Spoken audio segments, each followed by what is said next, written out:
Science and education world में आपका स्वागत है दोस्तों। मैं आशुतोष व्यास आज आपके लिए लेके आया हूँ एक नया टॉपिक, मानव रोग, कारण और लक्षण। दोस्तों, मानवों में रोग 4 प्रकार से फैलता है: बैक्टीरिया द्वारा, वायरस द्वारा, प्रोटोजोआ द्वारा और कवक द्वारा। तो चलो हम चर्चा करते हैं बैक्टीरिया द्वारा कौन कौन से रोग होते हैं। उससे पहले हम ये जान लेते हैं कि बैक्टीरिया क्या होते हैं। बैक्टीरिया एक प्रकार की प्रोकैरियोटिक सेल होती है जिसमें माइटोकॉन्ड्रिया, गोल्जिकाय, ईआर और केंद्रक अनुपस्थित होते हैं और ये एक कोशिकीय होते हैं। अब सबसे पहला रोग आता है दोस्तों हैजा। ये विबेरियो कोलेरी बैक्टीरिया से फैलता है और ये आहार नाल को प्रभावित करता है। इसमें उल्टी दस्त होने लग जाती है जिससे शरीर में निर्जलीकरण की स्थिति उत्पन्न हो जाती है। डायरिया दोस्तों, ये सिजेला डिस्टेंट्री नामक बैक्टीरिया से फैलता है, छोटी आंत को प्रभावित करता है। इसमें दस्त, पेट में ऐंठन, मरोड़े जैसी स्थिति उत्पन्न हो जाती है। टाइफाइड दोस्तों, इसको मियादी बुखार भी बोलते हैं। टाइफाइड में दोस्तों जो आंत होती है वो बहुत अधिक प्रभावित होती है। ये साल्मोना टाइफी नामक बैक्टीरिया से फैलता है, इससे तेज बुखार भी आती है। डिप्थीरिया, ये कोरिनोबैक्टीरियम डिप्थीरिया से फैलती है। इसमें पूरी श्वसन नली प्रभावित होती है, इसमें रोगी का दम घुटता है, उसकी सांसें उखड़ने लग जाती है। टिटनेस दोस्तों, जो टिटनेस है ये क्लोस्ट्रोडियम टिटेनी से होता है। क्लोस्ट्रोडियम टिटेनी जो बैक्टीरिया होता है वह जंग लगे लोहे के उपकरणों पर स्थित रहता है तथा जब हमें चोट लग जाती है तो यह रक्त द्वारा अपने शरीर में प्रवेश कर जाता है तथा तंत्रिका तंत्र और पेशियों को प्रभावित करता है, जिससे शरीर में जकड़न, जबड़े बंद होना तथा शरीर धनुष के आकार का हो जाता है। बोटुलिज्म दोस्तों, बोटुलिज्म इसको फूड पॉइजनिंग या भोजन विषालुता भी बोलते हैं। ये जो क्लोस्ट्रोडियम बोटुलिनम जो बैक्टीरिया होता है यह उत्पन्न हो जाता है भोजन में, और जब हम उस भोजन को ग्रहण करते हैं तो ये हमारे श्वसन अंग को प्रभावित करता है। हमें सांस लेने में पीड़ा होती है, दोहरी दृष्टि उत्पन्न हो जाती है, यानी दो दिखाई देने लग जाते हैं और वमन की शिकायत भी होने लग जाती है। और ये जो बैक्टीरिया है ये डिब्बा बंद खाद्य सामग्री में अधिकतर उत्पन्न होता है। गोनेरिया, गोनेरिया दोस्तों मूत्रजनन मार्ग की बीमारी है। ये नाइजीरिया गोनेरी से होती है। इसमें मूत्रजनन मार्ग में सूजन उत्पन्न हो जाती है, घाव हो जाते हैं और मूत्र त्याग में बहुत अधिक परेशानी उत्पन्न हो जाती है। मेनिनजाइटिस, मेनिनजाइटिस को दिमागी बुखार या मस्तिष्क ज्वर भी कहते हैं। ये नाइजीरिया मेनिनजाइटिस नामक बैक्टीरिया से फैलती है। ये मस्तिष्क को बहुत अधिक प्रभावित करता है। इसमें सिर दर्द, तेज बुखार होती है और कान से रक्त निकलने लग जाता है और रोगी को उपचार नहीं मिलने की परिस्थिति में उसकी मृत्यु हो जाती है। तपेदिक क्षय रोग या टीबी, ये ट्यूबरकुलोसिस नामक बैक्टीरिया से फैलती है। इससे फेफड़े बहुत अधिक प्रभावित होते हैं। दोस्तों, अगर 7 दिन से ज़्यादा खांसी हो तो हमें टीबी की जांच करवा लेनी चाहिए। टीबी से दोस्तों शरीर में कमजोरी, दुर्बलता और वजन घटने लग जाता है। कुष्ठ रोग दोस्तों, कुष्ठ रोग त्वचा का रोग है। इसमें त्वचा पर फोड़े और गांठें उत्पन्न हो जाती है, इससे रोगी हीनता अनुभव करता है। कुष्ठ रोग को लेप्रेसी भी बोलते हैं अंग्रेजी में, और इसका जो बैक्टीरिया होता है उसका नाम है माइकोबैक्टीरियम लेप्री। प्लेग दोस्तों, प्लेग चूहों से फैलता है। ये पर्सिनस पेस्टिस बैक्टीरिया द्वारा होता है। ये सबसे पहले चूहों में होती है, फिर चूहों के मरने से ये बीमारी वातावरण में आ जाती है तथा इससे मनुष्य संक्रमित हो जाता है तथा ये बीमारी एक महामारी का रूप ले लेती है। इसमें आरबीसी और फेफड़े प्रभावित होते हैं तथा तेज सिर दर्द के साथ बुखार आती है। कुकर खांसी दोस्तों, कुकर खांसी खासकर छोटे बच्चों में होती है। इसमें जब वो खांसते हैं तो कुत्ते के खांसने से आवाज़ आती है, इसलिए इसको कुकर खांसी बोलते हैं। ये हीमोफिलस परटोनस बैक्टीरिया से होती है। निमोनिया दोस्तों, निमोनिया डिप्लोकोकस निमोनी नामक बैक्टीरिया से होती है। इससे फेफड़े प्रभावित होते हैं और तेज बुखार आती है और फेफड़ों में पानी भर जाता है। अब दोस्तों यहाँ पे मैं एक बीमारी का जिक्र और करूँगा जो इसके जैसी है, वो है जुकाम।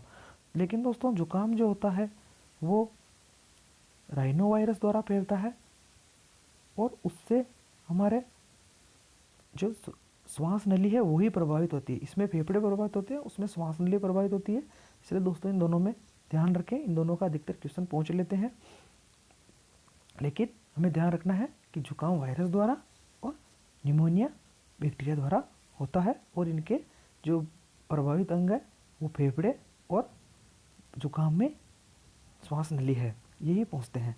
अब सिप्लिस दोस्तों ट्रेपोनेमा पैलिडियम नामक बैक्टीरिया से फैलता है। ये जनन अंग और मस्तिष्क को प्रभावित करता है। इसमें जो जनन अंग के ऊपर जो लसीका गांठें होती है वो सूजकर बड़ी हो जाती है। अब दोस्तों हम वायरस बीमारी के बारे जो बीमारियां फैलाते हैं उनके बारे में चर्चा करेंगे। उससे पहले हम जान लेते हैं कि वायरस क्या होता है। दोस्तों, वायरस एक प्रकार का सजीव और निर्जीव की योजक कड़ी है। जब ये अपने मेजबान के शरीर से बाहर होता है तो ये निर्जीव जैसा व्यवहार करता है, लेकिन जब ये मेजबान के शरीर में प्रवेश कर जाता है तो उसकी सेल मशीनरी का यूज करके अपना गुणन करने लग जाता है तथा उस व्यक्ति को बीमार कर देता है तथा और वो व्यक्ति फिर इसके गुणन के द्वारा बीमारी को एक दूसरी जगह पर फैलाते हैं।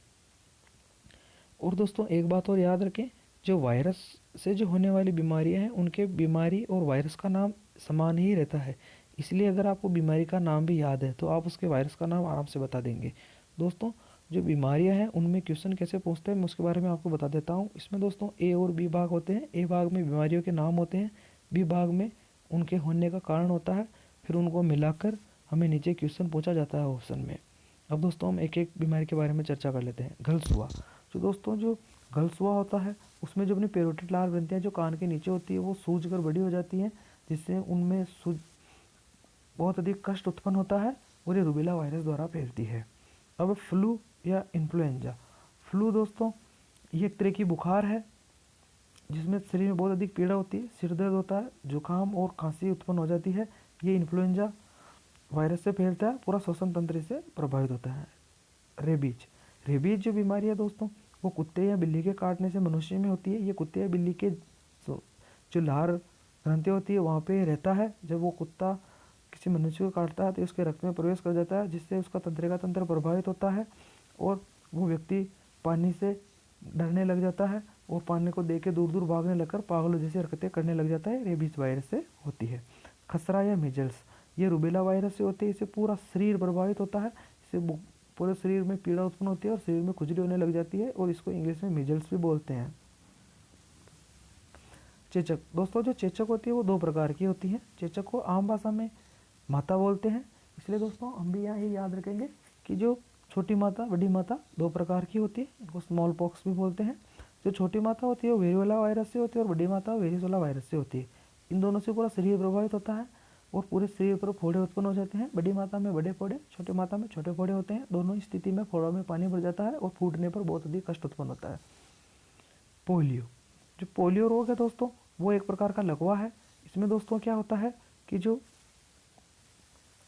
पोलियो वायरस होता है वो हमारे शरीर के तंत्रिका तंत्र में प्रवेश कर जाता है तथा मांसपेशियों में संकुचन, अवरोध तथा हाथ पैरों में लकवा उत्पन्न कर देता है। दोस्तों मैं यहाँ एक बीमारी का और जिक्र करना चाहता हूँ, वो है पीलिया। दोस्तों पीलिया में क्या होता है कि हेपेटाइटिस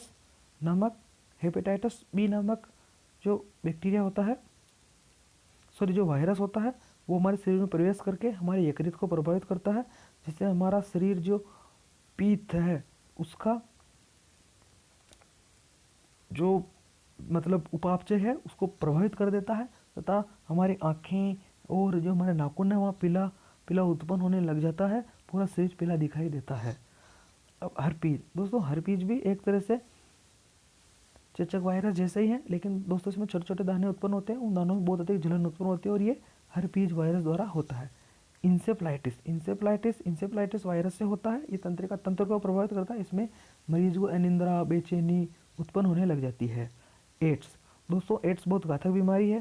दोस्तों एड्स में होता क्या है कि जो HIV वायरस होता है दोस्तों ये बहरूपिया वायरस होता है, जिससे हमारा शरीर का प्रतिरक्षा तंत्र इसको पहचान नहीं पाता तथा ये हमारे शरीर में उत्पन्न CD4 नामक प्रतिरक्षा या एंटीबॉडी उनको खाने लग जाता है तथा उनकी मात्रा को बहुत कम कर देता है, जिससे CD काउंट बहुत कम हो जाता है, जिससे हमारा शरीर रोगों से लड़ने में असक्षम हो जाता है तथा हमारा शरीर बीमारियों का घर हो जाता है। इसीलिए कहा जाता है कि एड्स कोई बीमारी नहीं है, ये तो बीमारियों का घर है। तो दोस्तों हम बात करते हैं प्रोटोजोआ से होने वाले रोगों में। दोस्तों प्रोटोजोआ से जो रोग होते हैं वहाँ हमें इनके वाहक का खास ध्यान रखना चाहिए, क्योंकि दोस्तों एग्जाम में अधिकतर इनके वाहक पूछते हैं। जैसे मलेरिया प्लाज्मोडियम जो प्रोटोजोआ है उससे होता है। ये लाल रक्त कणिकाओं, प्लीहा तथा यकृत को प्रभावित करता है, तेज बुखार आती है तथा दोस्तों जो प्लाज्मोडियम होता है वो हमारे शरीर में जनन करता है और वो जब जनन करता है तब वो फटता है तो हमारे को कपकपी उत्पन्न होती है। ये मादा एनाफिलीज मच्छर द्वारा फैलता है। काला आजार या ये लिस्मानिया प्रोटोजोआ से फैलता है। जब सैंड फ्लाई हमें काट लेती है तो लिस्मानिया हमारे शरीर में प्रवेश कर जाता है तथा रुधिर और प्लीहा को प्रभावित करता है तथा हमें एनीमिया रोग हो जाता है। अफ्रीकन निंद्रा रोग, दोस्तों इसको अफ्रीकन निंद्रा रोग इसलिए बोलते हैं कि ये जो सीसी मक्खी है ये अधिकतर अफ्रीका के जंगलों में मिलती है। जब ये हमें काटती है तो ट्रिपोनेसोमा घेबियंस प्रोटोजोआ हमारे शरीर में प्रवेश कर जाता है तथा ये केंद्रीय तंत्रिका तंत्र को प्रभावित करता है जिससे रोगी को लंबी नींद आती है। पायरिया, पायरिया दोस्तों ये दांतों में बीमारी होती है। एंटमीबा जिंजिविलिस नामक प्रोटोजोआ हम के द्वारा होती है। दांतों की जड़ों तथा मसूड़ों में होती है। मसूड़ों में सूजन, खून निकलना तथा मवाद का आना इस बीमारी के लक्षण हैं। अमीबियासिस, दोस्तों ये एक प्रकार की दस्त है। जब एंट अमीबा हिस्टोलिका बड़ी आंत में प्रवेश कर जाता है तो ये कोलोन में सूजन उत्पन्न कर देता है तथा दस्त के साथ हमें श्लेष्मा की शिकायत उत्पन्न हो जाती है। सुजाक, दोस्तों सुजाक ट्राइकोमोनास वेजाइनलिसिस नामक प्रोटोजोआ से उत्पन्न होता है। ये पुरुष व स्त्री जनन तंत्र को प्रभावित करता है। ये मूत्र जनन मार्ग तथा जनन मार्ग को बहुत प्रभावित करता है। इसमें सफेद द्रव निकलने लग जाता है तथा महिलाओं में जो श्वेत प्रद की बीमारी होती है वो किसी ट्राइकोमोनास वेजाइनलिसिस के कारण होती है। पेचिस, ये जियार्डिया द्वारा फैलता है और इसमें आंत का अगला भाग बहुत अधिक प्रभावित होता है और दस्त उत्पन्न हो जाते हैं। दोस्तों फाइलेरिया, फील पाँव और हाथी पाँव ये बहुत गंभीर बीमारी है। वाउचेरिया ब्रेक्टोफेटाई नामक प्लाज्मोइड मतलब प्रोटोजोआ से फैलती है। पाँव, अंडकोश, वृषणकोश और लिसिका नोड को ये प्रभावित करता है।